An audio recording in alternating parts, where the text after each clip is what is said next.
And tonight, new information about a case we have been following for almost 3 years. It involves two high-profile Oklahoma City attorneys who were at one time at the center of a police investigation into child trafficking.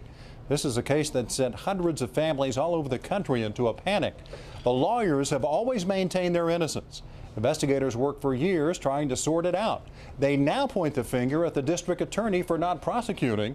He points the finger at the court for tying his hands.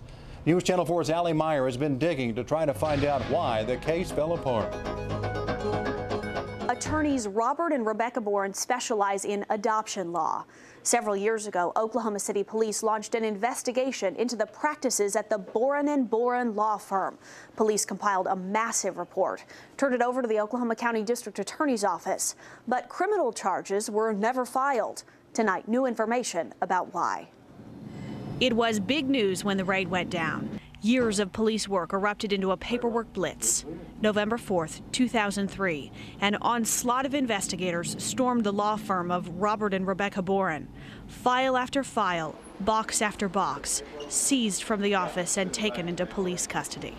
What we're looking for here is very specific to named individuals. The list of allegations was long. Serious felony accusations involving mothers selling babies to couples desperate to adopt.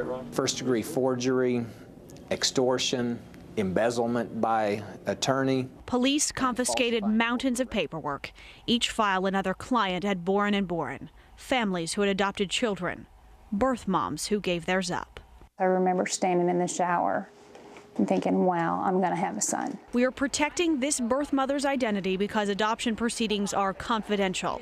She is speaking out because she wants others to know what she didn't when she gave her son up for adoption. It was the biggest mistake of my life. She promised her baby to an adoptive couple. They paid her living expenses while she was pregnant. But in the end, she didn't want to go through with the adoption. She turned to her attorney, Robert Boren. He just said, you'll be charged with fraud and arrested. Do you have the money with you to pay them back what they gave you? And I said, no. Do you have a job? I said, no.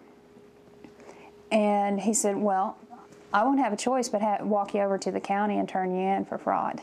The truth is, she had every right to keep her baby boy. She didn't realize it, though, until it was too late. It was 6 years and 3 days from his birthday that I found out that I could have not signed the papers. I mean, 3 days before his birthday. The Boren's attorneys deny Robert Boren ever threatened his client. In fact, the birth mother consented to the adoption in open court. We've obtained one of the drafts of a probable cause affidavit. Oklahoma law allows adoptive parents to pay reasonable birth-related expenses, but according to the document, birth moms and birth dads were paid thousands in illegal expenses. Some of those payments were hidden in the court record.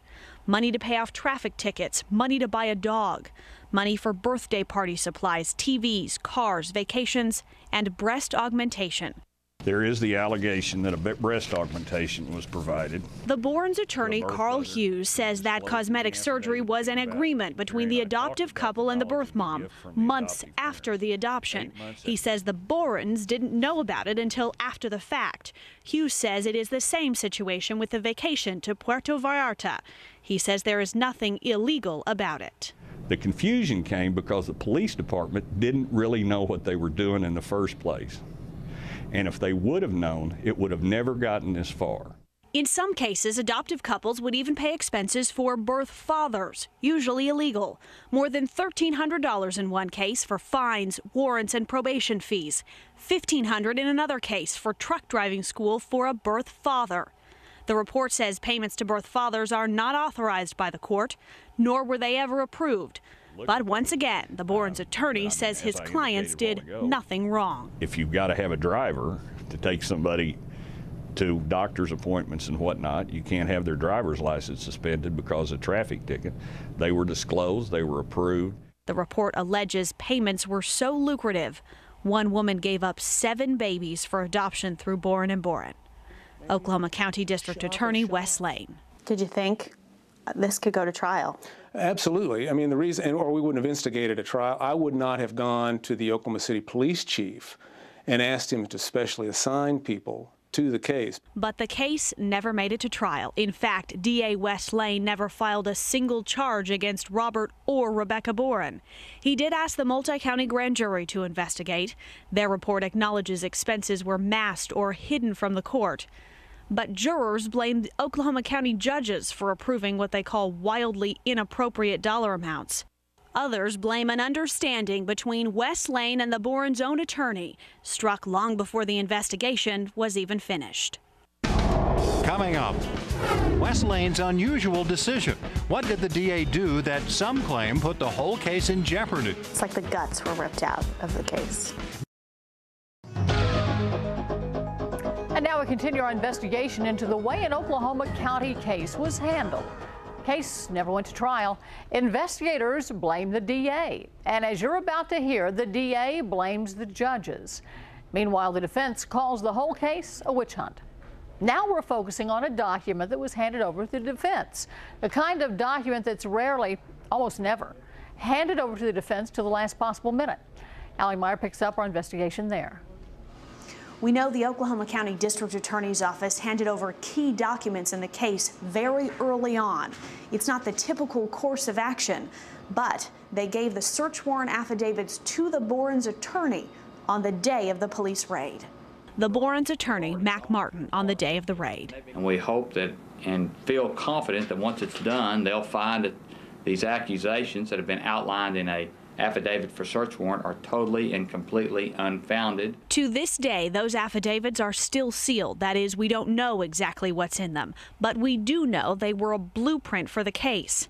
The DA admits he put them in the hands of the defense. We asked why.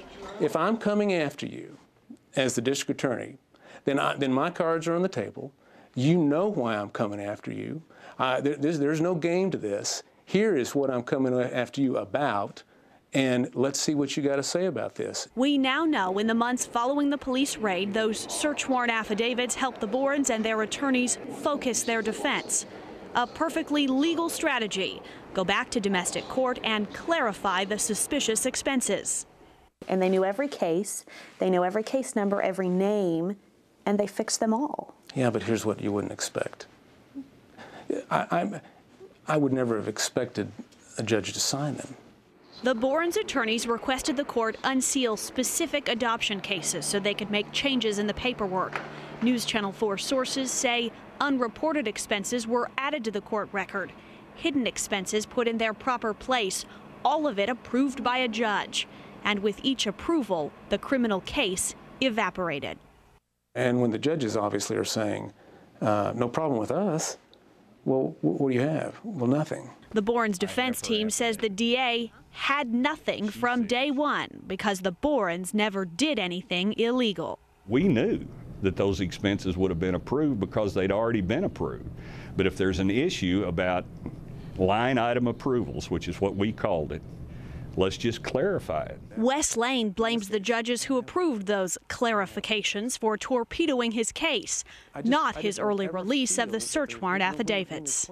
There is going to be an infinite number of ways they're going to come up with this information anyway. So it's like, so why get it from you? Because it's my duty. I mean, I have a responsibility.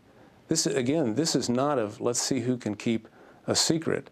Wes Lane has no regrets about exercising what he calls due diligence in a complicated case with high stakes. Everything I did in this case, I do everything the same way. Not one thing would I change. So if people don't like it, you know, I'm the district attorney, and I get to make the shot on this and decide how it's going to be done, and I'm going to play it up front. Though legal maneuvering is the last thing on her mind. She thought coming forward would mean justice for her son, for the other families. She knows now the only real relief she found in her heart. He knows my emotions. He knew I wanted him, and I believe he'll be back in our life. We contacted the presiding district judge. He did not return our calls. We also asked Oklahoma City Police to talk with us about their investigation. They said District Attorney Wes Lane would comment on their behalf. Lane says the investigators' work was top-notch.